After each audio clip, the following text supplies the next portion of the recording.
Hello all, welcome to VRK thoughts channel. ఈ వీడియోలో మనం రేపటి నుంచి ఆంధ్రప్రదేశ్లో టెట్ ఎగ్జామ్ రాయబోయే వాళ్ళకి ఆన్లైన్ ఎగ్జామ్ రాస్తున్నప్పుడు పాటించవలసిన చిన్న చిన్న సూచనలు అయితే నేను చెప్తాను. సో ముందుగా వీడియో చూసే ముందు వీడియోని చిన్న లైక్ చేయండి. అదేవిధంగా మీ మిత్రులకు షేర్ చేసి సబ్స్క్రైబ్ చేసుకొని సపోర్ట్ చేయండి. సో మనకు ఆన్లైన్ ఎగ్జామ్ రాసే ముందు నా ఎక్స్పీరియన్స్ బట్టి నేను ఇచ్చే సలహాలు ఏంటి అంటే, ఫస్ట్ మీకు ఇచ్చిన సిస్టమ్ మానిటర్ ఆన్ అవుతుందా లేదా చూసుకోవాలి. తర్వాత మానిటరు సిపియుకి సంబంధించి వైర్లు కరెక్ట్గా ఉన్నాయా లేదా చూసుకోవాలి, కీబోర్డ్ కానీ మౌస్ కానీ.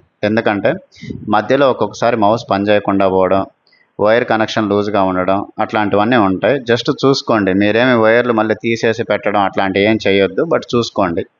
అదేవిధంగా మీరు ఆ కంప్యూటర్ ముందు కుర్చీలో కూర్చొని మీరు కాళ్ళు కింద పెట్టుకోవడానికి కాళ్ళు ఊపడం, కాళ్ళు అటు ఇటు కదిలించడం లాంటివి చేయొద్దు.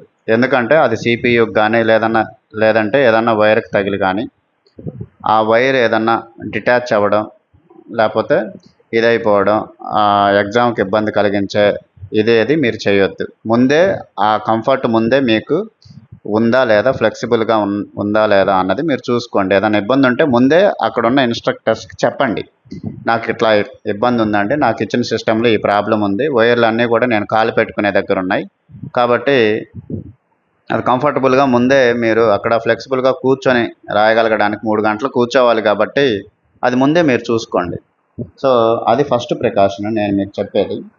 ఇక్కడ మీరు యూజర్ నేము పాస్వర్డ్ అవి ఎంటర్ చేశాక ఎగ్జామ్ మీకు యూజర్ నేమ్ పాస్వర్డ్ ఎంటర్ చేశాక ఎగ్జామ్ మీకు you can start the exam now అని ఒక పాపప్ విండో వస్తుంది. ఆ పాపప్ విండో వచ్చాకే అక్కడ ఉన్న ఇన్స్ట్రక్టర్స్ కూడా మీకు చెప్తారు, మీరు ఇప్పుడు సైన్ ఇన్ క్లిక్ చేయండి అని. అప్పుడు ఈ సైన్ ఇన్ క్లిక్ చేయాలి. ఆ టైంకి సైన్ ఇన్ ఇట్లా క్లిక్ చేశాక ఈ విధంగా వస్తుంది మీకు. అయితే చాలామంది ఇన్స్ట్రక్షన్స్ చదవరు, అసలు అర్థం చేసుకోవడానికి ట్రై చేయరు. ఫస్ట్ ఇన్స్ట్రక్షన్ చూడండి. ఈ ఇన్స్ట్రక్షన్స్ మీకున్న టెన్షన్స్ కానీ, కన్ఫ్యూజన్స్ కానీ, డౌట్స్ కానీ చాలా వాటికి ఇవి ఆన్సర్ ఇస్తాయి. కానీ ఇవి చదవకుండా మీరు టెన్షన్ పడుతూ ఉంటారు. టెన్షన్ పడొద్దు. టెన్షన్ పడకుండా ఫస్ట్ ఇన్స్ట్రక్షన్ చూడండి. ఇది మీకు వన్ ఆఫ్ ద డౌట్కి ఆన్సర్ ఇస్తుంది. The clock will be set on the server. The count down timer on the top right corner screen will display the remaining time available for you to complete the examination. అంటే అక్కడ top right కార్నర్లో display అయ్యే time ఏదైతే ఉందో మీ exam ఇంకా ఎంతసేపట్లో అయిపోబోతుందో చెప్తా ఉంటుంది. When the timer reaches 0, the examination will end by it self. You will not be required to finish or submit your examination. The examination will end by itself అంటే దాని అర్థం ఏంటి అంటే, మీరు సబ్మిట్ చేసినా చేయకపోయినా ఎగ్జామ్ టైం అయిపోతే exam అనేది ఆటోమేటిక్గా సబ్మిట్ అవ్వబడుతుంది. చాలామందికి ఉన్న డౌట్, టెన్షన్ ఏంటంటే, నేను సబ్మిట్ నొక్కలేదు, నేను సబ్మిట్ క్లిక్ చేయలేదు, నాకు మార్క్స్ వస్తాయా రావా, ఇలాంటి డౌట్స్ అన్నీ చాలామందికి ఉంటాయి. మీరు సబ్మిట్ చేయకపోయినా, సబ్మిట్ క్లిక్ చేయకపోయినా ఎగ్జామ్ టైం అయిపోయిన తర్వాత ఎగ్జామ్ ఆటోమేటిక్గా సర్వర్లో స్టోర్ అవుతుంది. ఈ ఇన్స్ట్రక్షన్ మీనింగ్ అదే, ఈ ఇన్స్ట్రక్షన్ ఉద్దేశం కూడా అదే. మీకు అప్పటికి మీరు ఎన్ని క్వశ్చన్స్ అయితే ఆన్సర్ చేశారో ఆ క్వశ్చన్స్కి ఎన్ని కరెక్ట్ ఆన్సర్స్ అయితే చేశారో అన్ని మార్క్స్ మీకు అలాట్ అవుతాయి. సో ఇది ఫస్ట్ ఇన్స్ట్రక్షన్. రెండో instruction most important instruction. So ఇక్కడ మనకు క్వశ్చన్ ప్యాలెట్ ఉంటుంది. క్వశ్చన్ ప్యాలెట్లో ఇక్కడ మనకి రకరకాల కేటగిరీస్ ఉన్నాయి. ఆ క్వశ్చన్ ప్యాలెట్లో అసలు మీరు క్వశ్చన్ ఇంకా విజిట్ చేయకపోతే ఈ విధంగా ఉంటుంది, తెలుపులో ఉంటుంది. క్వశ్చన్ విజిట్ చేశారు, ఆన్సర్ చేయాల, రెడ్ వచ్చేస్తుంది. క్వశ్చన్ ఆన్సర్ చేశారు, గ్రీన్ వస్తుంది. క్వశ్చన్ని ఆన్సర్ చేయకుండా రివ్యూకి మార్క్ పెట్టుకున్నారు అంటే ఎందుకు ఇలా పెట్టుకోవాలి?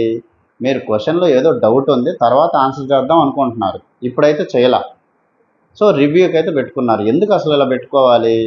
ఎన్ని క్వశ్చన్స్ ఉంటాయి? 150 క్వశ్చన్స్ ఉంటాయి. మరి మీరు తర్వాత ఆన్సర్ చేద్దాం అనుకుంటున్న క్వశ్చన్ మీరు ఎగ్జామ్ మూమెంట్ లాస్ట్లో టెన్షన్లో మీకు ఎన్నో క్వశ్చన్ నెంబర్ అని ఎట్ట గుర్తుపట్టాలి మీరు? అందుకని రివ్యూ పెట్టుకోవాలి. సో నేను ఇచ్చే గొప్ప సలహా ఏంటి అంటే, రివ్యూ పెట్టుకునే క్వశ్చన్స్ అన్నింటికీ కూడా ఏదో ఒకటి, మీకు 2 ఆప్షన్స్ కాదని తెలుసు, మిగతా 2 ఆప్షన్స్లో ఏదో డౌట్ ఉంది, దాన్ని రివ్యూ పెట్టుకోవాలనుకుంటున్నారు. ఆ ముందు మీకు డౌట్ ఉన్న 2 ఆప్షన్స్లో ఏదో ఒకటి ఆన్సర్ చేసి రివ్యూ పెట్టుకోండి. అంటే 5వ ఆప్షన్ పెట్టుకోండి. ఇంకో డౌట్, 5వ ఆప్షన్ పెట్టుకుంటే మనం ఒకవేళ మళ్ళీ ఆ క్వశ్చన్ దగ్గరికి వచ్చి సేవ్ అండ్ నెక్స్ట్ కొట్టకుండా అలా ఉంటే మరి దానికి మార్క్స్ వస్తాయా? 100% వస్తాయి. సో ఇక్కడ అదే ఇచ్చాడు చూడండి, మూడో instruction. The marked for review status for a question simply indicates that you would like to look at that question again. If a question is answered and marked for review, your answer for that question will be considered in the evaluation. ఇక ఇంతకన్నా మీకు clarity ఏం కావాలి? So ఇది మీరు చదువుకోవాలి. చదువుకుంటే మనకు అన్నీ అర్థం అవుతాయి, టెన్షన్ తగ్గిద్ది. అంతేగాని చదవకుండా మీకు ఆ డౌట్ ఈ డౌట్ ఆ డౌట్ అని చెప్పేసి టెన్షన్ పడి ఎగ్జామ్ని కొలాప్స్ చేసుకోవద్దు.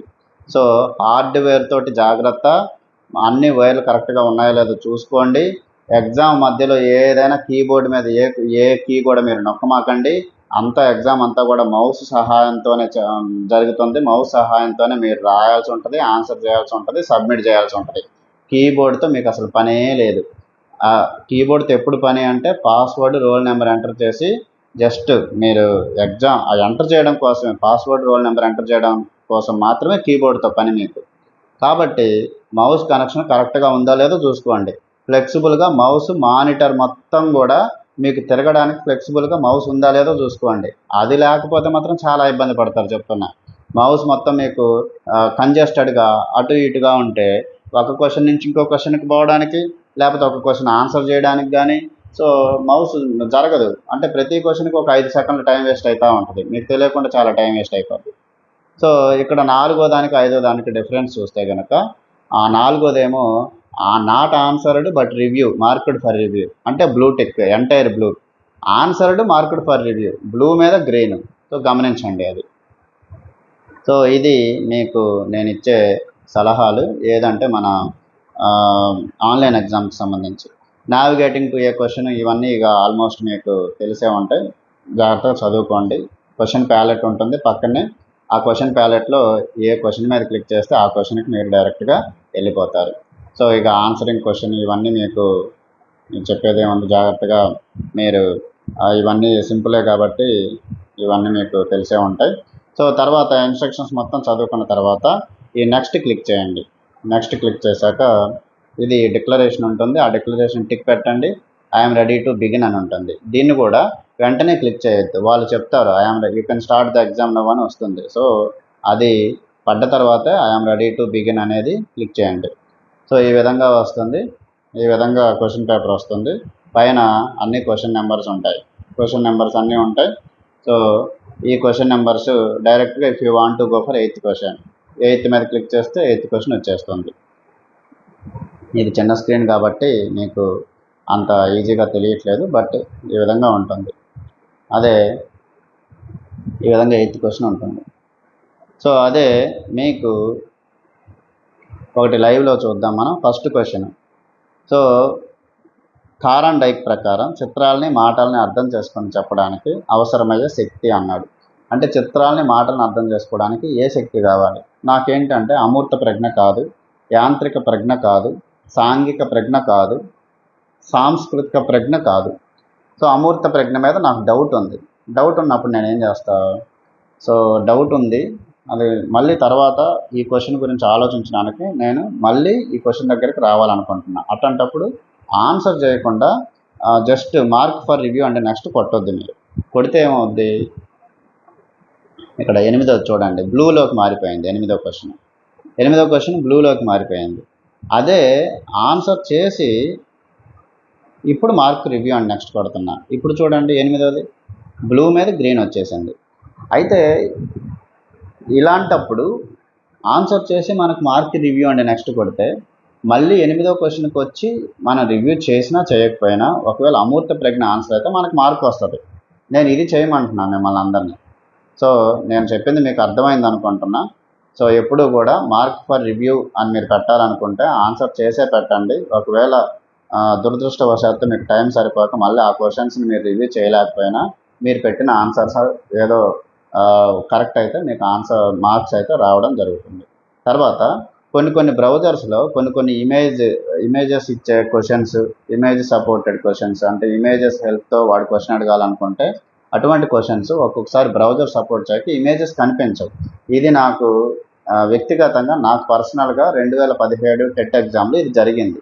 కాబట్టి మీరు అటువంటిది జరిగితే వెంటనే అక్కడ ఉన్న ఇన్స్ట్రక్టర్స్కి చెప్పండి. అది చెప్తే ఏమవుతుందంటే వాళ్ళు they will take that issue to the exam conductors. AP government దృష్టికి తీసుకెళ్తే చాలా స్ట్రాంగ్గా ఉంటుంది. అది మీరు తర్వాత ఫైట్ చేయాలంటే మేము అప్పుడు అడిషనల్ డైరెక్టర్ టెట్ ఎగ్జామినేషన్, తర్వాత ఈ గవర్నమెంట్ డైరెక్టర్ ఎగ్జామినేషన్స్, టెట్ కన్వీనర్లకు వాళ్ళ దృష్టికి తీసుకెళ్తే ఆ 5ంటికి యాడ్ మార్క్స్ ఇస్తామన్నారు, అది అన్నారు, ఇది అన్నారు. ఏం లేదు, మాకు వచ్చిన స్కోర్సే వచ్చినాయి. ఆ 5 క్వశ్చన్స్ మాకు ఆ ఆప్షన్స్ కనిపించలేదు. సో మ్యాక్సిమం ఇట్లా జరగదు. మీరు దీని గురించి ఏం టెన్షన్ పడొద్దు. బట్ నాకు జరిగింది కాబట్టి నేను చెప్తున్నా. మీ మిత్రులు ఎవరైనా ఉంటే మీరు కనుక్కోవచ్చు, అది నిజంగానే జరిగింది. సో ఇది నేను మీకు ఆన్లైన్ ఎగ్జామ్ రాస్తున్నప్పుడు మీరు పాటించాల్సిన సూచనలు అయితే ఇలా ఉంటాయి. సో ఇది మీకు ఎంతో కొంత ఉపయోగపడుతుందని నేను అనుకుంటున్నా. సో మీకు వీడియో కనుక నచ్చితే మీరు లైక్ చేయండి, అదేవిధంగా మీ మిత్రులకు షేర్ చేయండి. అదేవిధంగా మీరు వీడియోని చూస్తూ ఛానల్ని సబ్స్క్రైబ్ చేసుకోకపోతే కనుక దయచేసి వెంటనే ఛానల్ని సబ్స్క్రైబ్ చేసుకోండి. Thank you.